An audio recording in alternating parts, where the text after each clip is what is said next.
Hi friends, എല്ലാവർക്കും സുഖമാണല്ലോ. എല്ലാവർക്കും സുഖമെന്ന് വിശ്വസിക്കുന്നു.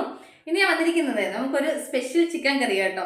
ഒരു സ്പൈസി ആയിട്ടുള്ള ഒരു ചിക്കൻ കറി ഉണ്ടാക്കാം. നമുക്കത് എങ്ങനെ ഉണ്ടാക്കുന്നത് നോക്കാം. അതിന് മുമ്പായിട്ട് എൻ്റെ കൂട്ടുകാർ ആദ്യമായിട്ടാണ് എൻ്റെ വീഡിയോ ചാനൽ കാണുന്നതെന്ന് പ്ലീസ് എല്ലാവരും ചാനൽ സബ്സ്ക്രൈബ് ചെയ്യണം കേട്ടോ. സബ്സ്ക്രൈബ് ചെയ്യണം. അതുപോലെ തന്നെ ബെല്ലൈക്കും പ്രസ് ചെയ്തിട്ട് ഓളന്ന് കൊടുത്താലും ഞാൻ ഡെയിലി ഇരുന്ന വീഡിയോ നോട്ടിഫിക്കേഷൻ കിട്ടത്തുള്ളൂ. അപ്പോൾ നമുക്കത് എങ്ങനെ ഉണ്ടാക്കുന്നത്, അതിലിടുന്ന സാധനങ്ങൾ എന്തൊക്കെയാണെന്ന് നോക്കാം. അതിനുവേണ്ടി ഞാനൊരു 1.5 കിലോ ചിക്കൻ എടുത്തിട്ടുണ്ട്. ഇതിലേക്ക് 1/2 ടീസ്പൂൺ മഞ്ഞൾപ്പൊടി, ആവശ്യത്തിന് ഉപ്പ്. ഇനി ഇത് കൈകൊണ്ട് നന്നായിട്ട് മിക്സ് ചെയ്യണം. ഈ മഞ്ഞൾപ്പൊടി ഉപ്പൂടെ ഈ ഇറച്ചിയിൽ നന്നായിട്ട് പിടിക്കണം. ഉണ്ടല്ലോ, അപ്പോൾ അത് നന്നായിട്ട് മിക്സ് ചെയ്തു. ഇനി ഇത് ഇവിടെ ഇരിക്കട്ടെ.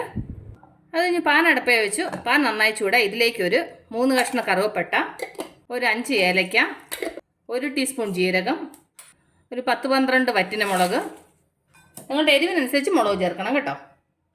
എന്നിട്ട് ഇതിലേക്ക് 1 ടീസ്പൂൺ കുരുമുളക്. ഇനി ഇത് ഇത്രയും കൂടെ നമുക്ക് നന്നായിട്ടൊന്ന് വറുത്തെടുക്കാം.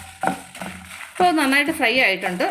സ്റ്റൗ ഒന്ന് ലോ ഫ്ലെയിമിൽ ഇട്ടിട്ട് ഇത് നമുക്ക് മിക്സിയുടെ ജാറിലോട്ട് മാറ്റാം. എന്നിട്ട് അതേ പാനിലേക്ക് ചെറിയൊരു കഷ്ണം ഇഞ്ചി ചെറുതായിട്ട് അരിഞ്ഞത്, കുറച്ച് വെളുത്തുള്ളി, ഇത് നമുക്കൊന്ന് ഫ്രൈ ചെയ്തെടുക്കാം. എണ്ണയൊന്നും ചേർക്കാതെ വേണം ഫ്രൈ ചെയ്യാൻ. ഇടയിലെ ഇപ്പോൾ നന്നായിട്ട് ഫ്രൈ ആയിട്ടുണ്ട്. ഇനി നമുക്ക് ഇതും കൂടി ആ മസാലയുടെ കൂടെ ചേർത്ത് കൊടുക്കാം. ഇപ്പോൾ മസാല എല്ലാം മിക്സിയുടെ ജാറിലേക്ക് ഇട്ട് കൊടുത്തു. ഇനി നമുക്ക് ഇതിലേക്ക് കുറച്ച് വെള്ളം ഒഴിച്ചിട്ട് ഇത് പേസ്റ്റ് രൂപത്തിൽ നന്നായിട്ട് അരച്ചുകൊണ്ട് വരട്ടെ. ഇതിൽ അപ്പോൾ മസാല നന്നായിട്ട് അരച്ചുകൊണ്ട് വന്നു. ഇത് ഇവിടെ ഇരിക്കട്ടെ. അത് കഴിഞ്ഞ് പാൻ അടുപ്പേ വെച്ച് ഇതിലേക്ക് ചെറിയൊരു കപ്പിന് 1 കപ്പ് എണ്ണ ഒഴിച്ചു കൊടുക്കുക. എണ്ണ ചൂടാകുമ്പോൾ ഇതിലേക്ക് നമ്മൾ മാരിനേറ്റ് ചെയ്ത ചിക്കൻ ഉണ്ടല്ലോ, അത് ഇതിലേക്ക് ഇട്ട് കൊടുക്കുക. ഇനി ഈ ചിക്കൻ എണ്ണയിൽ കിടന്ന് ഒന്ന് ഫ്രൈ ആവണം. അപ്പോൾ ഇതൊന്ന് ഫ്രൈ ആവും. ചിലപ്പോൾ അത് ഫ്രൈ ആയിട്ടുണ്ട്, ഒരു 1/4 ഫ്രൈ ആയിട്ടുണ്ട്. ഇനി മസാലയിലൂടെ കിടന്നൊരു 10 മിനിറ്റ് വേകുമ്പോൾ കറക്റ്റ് ആവും. ഇനി ഇത് നമുക്ക് എണ്ണ നിഞ്ഞ് മാറ്റാം. എന്നിട്ട് അതേ എണ്ണയിലേക്ക് വലിയ 2 സവാള സ്ലൈസായിട്ട് അരിഞ്ഞത്. ഇനി ഇത് നന്നായിട്ട് ഫ്രൈ ആവണം. നല്ല ഗോൾഡൻ ബ്രൗൺ കളറായിട്ട് ഫ്രൈ ആവണം. ഇതിൻ്റെ കൂടെ ഒരല്പം ഉപ്പ് ചേർത്ത് കൊടുക്കുക. അപ്പോൾ സവാള വേഗം ഫ്രൈ ആവും. ഉപ്പ് നോക്കിയാണ് ചേർക്കാൻ. നമ്മൾ ചിക്കൻ ഉപ്പ് ചേർത്തിട്ടുണ്ട്. ഈ സവാള നന്നായിട്ടൊന്ന് ഫ്രൈ ആവും. ഇതിലപ്പോൾ സവാള നന്നായിട്ട് ഫ്രൈ ആയിട്ടുണ്ട്. നല്ല ഗോൾഡൻ ബ്രൗൺ കളറായിട്ട് ഫ്രൈ ആയിട്ടുണ്ട്. സവാള നന്നായിട്ട് ഫ്രൈ ആവുന്നതിനനുസരിച്ച് കറിക്ക് നല്ല ടേസ്റ്റ് ആയിരിക്കും കേട്ടോ. അപ്പോൾ നന്നായിട്ട് ഫ്രൈ ആയി. ഇനി നമുക്കിതിലേക്ക് നമ്മളന്നേരം അരച്ചുകൊണ്ടുവന്ന മസാല ഉണ്ടല്ലോ, അത് ഇതിലേക്ക് ചേർത്ത് കൊടുക്കാം. അത് കഴിഞ്ഞ് കുറച്ച് ജാറ് കഴിയ വെള്ളം കൂടെ ഒഴിച്ചു കേട്ടോ. എന്നിട്ട് അതിൻ്റെ കൂടെ 1 ടീസ്പൂണ് കാശ്മീരി മുളക് പൊടി, ഇച്ചിരി കളറിന് വേണ്ടിയിട്ട് കേട്ടോ. എൻ്റെ അടുത്ത് കാശ്മീരി മുളക് ഉണ്ടായിരുന്നെങ്കിൽ ഞാൻ എൻ്റെ കൂടെ വറുത്തരച്ചേനെയായിരുന്നു. അപ്പോൾ എൻ്റെ അടുത്ത് പൊടിയാണുള്ളത്, അതുകൊണ്ടാണ് ഞാൻ പൊടി ചേർത്ത് കേട്ടോ.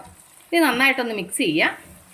മുളക് പൊടിയൊക്കെ നിങ്ങളുടെ എരിവിനനുസരിച്ചിട്ട് ചേർക്കണം. നിങ്ങൾ മുളക് ചേർക്കുന്നത് നിങ്ങളുടെ എരിവിനനുസരിച്ച് വേണം ചേർക്കാൻ കേട്ടോ. പിന്നെ ഈ കറി ഇച്ചിരി എരിവുള്ള കറിയാണ്. എന്നിട്ട് ഇതിൻ്റെ കൂടെ 1 ഗ്ലാസ് വെള്ളം ചേർത്ത് കൊടുക്കുക. ഒരുപാട് വെള്ളം വേണ്ട.